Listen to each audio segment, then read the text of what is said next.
Pattern drafting for an elastic waistband short. This is Marilyn Condimalay from Btelid HE3. These are the materials needed: pattern paper, tape measure, drawing utensils, ruler, scissors, and a French curve. So since we don't have a French curve, we only have a temporary French curve here. Of course, with the use of our tape measure, we need these measurements for our short pattern drafting. First, the waist circumference, that is 23 inches. Next, the hip circumference, that is 25 inches. Next, the hip dip, that is 6 inches. Next, the crotch dip, that is 8 inches. And lastly, the short length, that is 10 inches. These are the procedures in making our short pattern drafting. Note: write the measurements in the other side of the pattern paper for reference.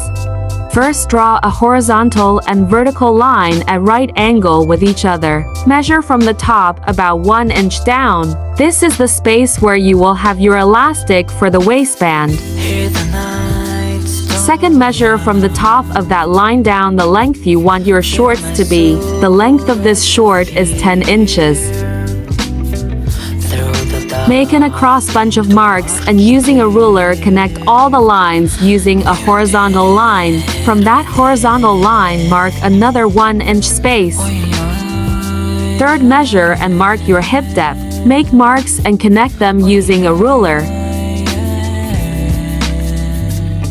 Fourth, measure once more the crotch depth. This is few inches down from the hip depth. Mark all the way across and use ruler to draw horizontal line. Fifth, divide your hip circumference by 4, so that's gonna be 25 divided by 4 equals 6. Measure and mark on all horizontal lines by 6 inches. Sixth, label your lines: hip, crotch, and thigh or hem. Seventh, on the crotch line from the mark made, measure and mark an additional 2.5 inches. This represents your crotch extension. 8, use ruler to draw a vertical line connecting the waist to the hip, and then using a French curve, connect the hip to the crotch with a curve. Then lastly, draw a vertical line to connect the crotch and hemline. 9th, using a tape measure, measure and mark ½ inch extra around the sides of the pattern as the allowance for cutting the fabric to be used. Once done marking, use a ruler and curve to trace them.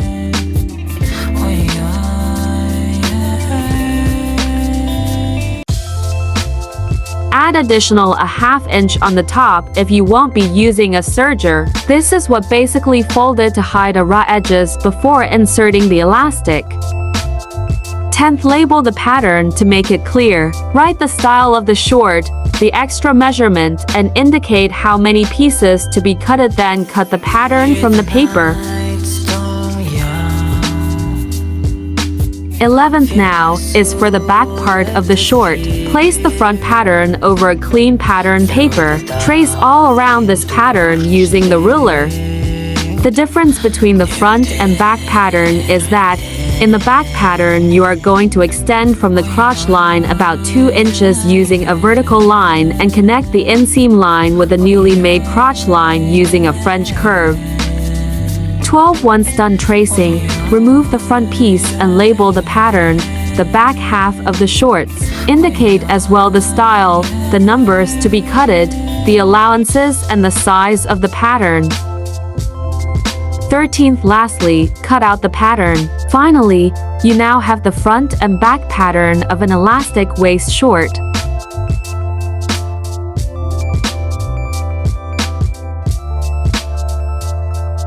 Subject Instructor, Mrs. Mirafi Katampao. Thank you so much for watching, guys, and God bless.